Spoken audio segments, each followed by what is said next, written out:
Welcome back to Cityline. With me, as you saw on the wide shot, is someone that I am thoroughly having a good time with. I'm talking about Tony Gomez, and Tony Gomez is here with Tacoma Arts Live. He is the director of community engagement, and he wears lots of hats. I do. Ba-doom-ba. Welcome to Cityline, my friend. Thank you. It's so good to be back. How have you been? I've been well. It feels like summer is just about over. I don't know why it is, and maybe it's because this month we're dedicating everything to back to school and what's happening next. So when I think about Tacoma Arts Live, the programming is legendary. I mean, my daughter was involved when she was little, and it was called Tacoma Actors Guild. Way back then, it was called TAG.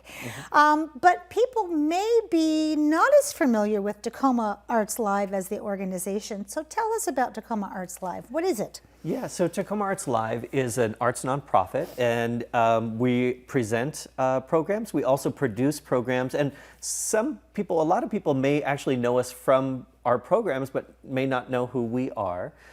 So for our first 40 years, we were managing the historic theaters in downtown Tacoma, and have produced just numbers and numbers of legendary shows at those theaters, everyone from Leela Downs and Tony Bennett to Cyndi Lauper, and which I was at. Yeah, but we are also producing organizations. So we have produced theater works that include works that are not necessarily the most commercial works, but some that tell stories that need to be told. We've done a cycle of August Wilson plays, for example, and we have some really exciting ones, which I'll talk about in a little while, that are coming up this year. Oh, yeah. August Wilson, Be Still My Heart. So in addition to programming, producing, listening to the community about what they would like to see, there is something called the Tacoma Armory. Yes. Which rolls right off your tongue. Tell us about that, its history, and then what is it growing up to be today? Absolutely. So, and I have to say too that this building was a mystery to me. Yes. For many years, I would drive by this castle-like building. Yes, and I was like, "There's a castle at 11th and Yakima in Tacoma." And who knew? Who knew? I was like, "That's where I'll go for the zombie apocalypse, right?" Exactly. Yes. But inside is a building that was built originally to support the State Reserve. So it was a military functioning building initially. And also coincidentally, in much of the 20th century before the Tacoma Dome was built, it was one of the largest gathering spaces in the city. And so everything from concerts and festivals to political rallies, speeches by vice presidents and so on happened there. And a lot of the Tacoma sound from the 1960s, that rock music, those concerts were happening in that space. And then it went dormant for a few decades. And one of the the prince of historic buildings, Fred Roberson, invested in the building and started to bring it up to date. And what we found out eventually was that he had us in mind all along to create this as a hub for community arts and culture. And so we have been really excited to move into that space in the past couple of years. And it's a headquarters not only for our productions, but also our, we have education program that touches somewhere between 8 and 12 school districts every year, serving usually about 30,000 students a year or more.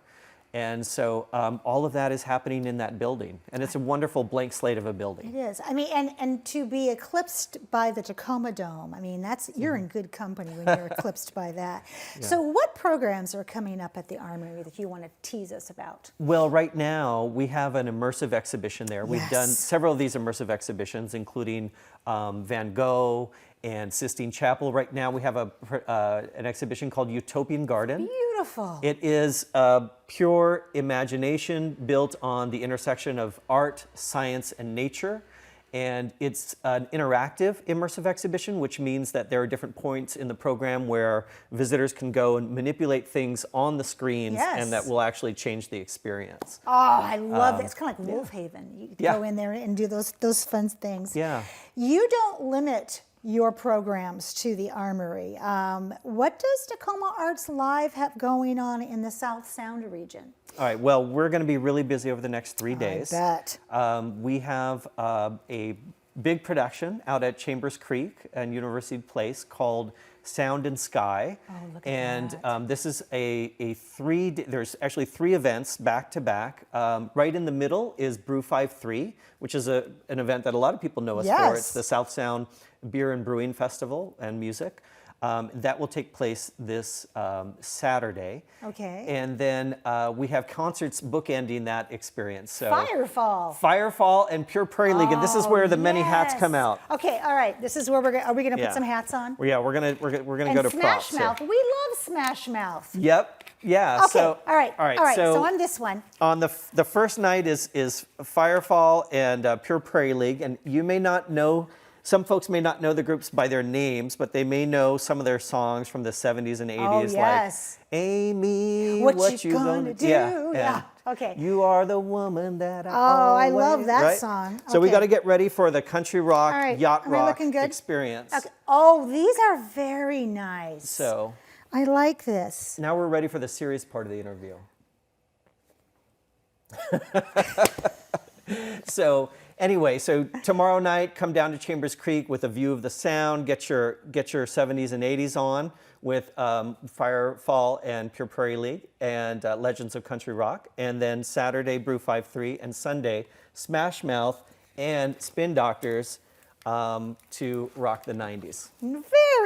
You've thought of everything. I mean, come Just on. working through the decades. That's you know. right. So let's talk about Sound and Sky. Boy, first off, whoever named it, money. That's a great title.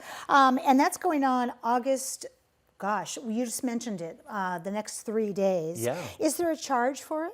There is, but Okay. actually I am really happy to share that we have a special discount for Cityline viewers. Yay. So when you go to tacomaartslive.org and you go to reserve tickets for any of those 3 events, just put in the code Cityline and it's good for 20% off of the ticketing. Thank you. Thank you. Kind and generous. So fall is coming up. As I said, we've got, kind of the pumpkin looking glass here. So what can audiences expect to see from Tacoma Arts Live? So in the fall, that's when the traditional performing arts season kicks into gear. So we have all does. kinds of shows happening downtown and at the Armory. There's a couple that I want to spotlight. Okay. And one is very dear to my heart. We've talked about it in the past, and that's the Festival Latinx, which we do in partnership with Latinx Unidos del South Sound. And that is October 14th. And then in late October and early November, we are thrilled to be producing a play by one of the nationally recognized up-and-coming playwrights. Larissa Fasthorse is a Native American playwright whose work has recently been acknowledged in the New York Times and other places. And we're honored to be producing her script called The Thanksgiving Play, which is basically kind of like, as a Native playwright, her response to like all the trip-ups that happen around Thanksgiving and the myths. representation of indigenous people. Thank you. Yeah, and so it's a big honor to be producing that in the fall as well. I love that. Anything else you want to throw in there for the fall? We've got Rocky Horror Picture Show well, happening. there we have it. Yeah. Yeah. And of course, David Sedaris is coming in the winter, and so there is literally something for everyone. For everybody. And then the other thing that I'll share, because I'm actually, came out of the education department at Tacoma Arts Live, is some people connect with us through our public programming in concerts, but a lot of people connect with us because their kids, like as you mentioned, your child, right? Right.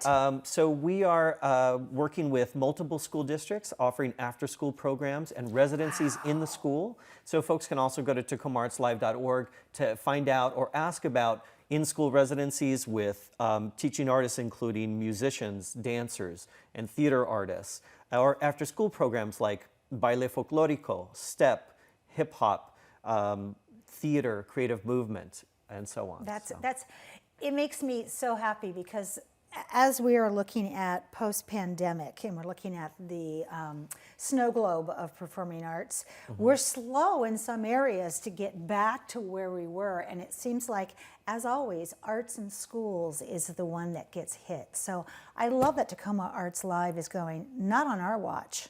Yeah, yeah. Well, you're really speaking to my heart on that one, Amanda, because, as a former classroom teacher, I've seen firsthand the inequities in schools, and making sure that everyone has quality arts as part of their learning experience is forefront in our minds. Tacoma Arts Live is about using the arts to empower our community, not arts for art's sake. Oh, I love that. That's fabulous. So let's talk about that post-pandemic art scene for just a bit here.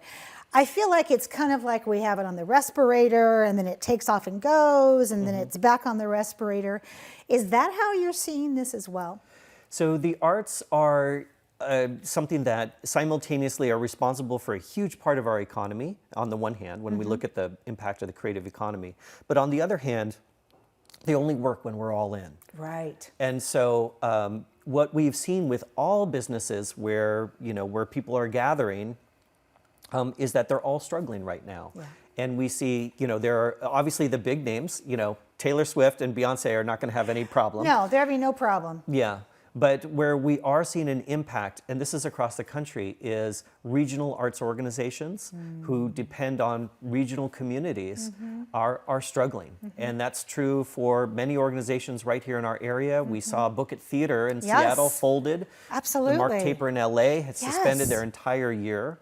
The New York Times wrote about it a couple of weeks ago, so it's something that we need to keep our finger on the pulse of and make sure that we're bringing it with us. Tony, thank you for being here today. Thank you. And for all that you do every day at your desk and in the community.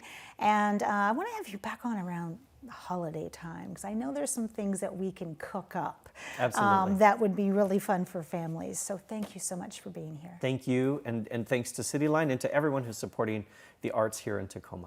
You're welcome. When we come back, Melanie Denise Cunningham, the one, the only Peace Queen, is in the house. We'll be right back.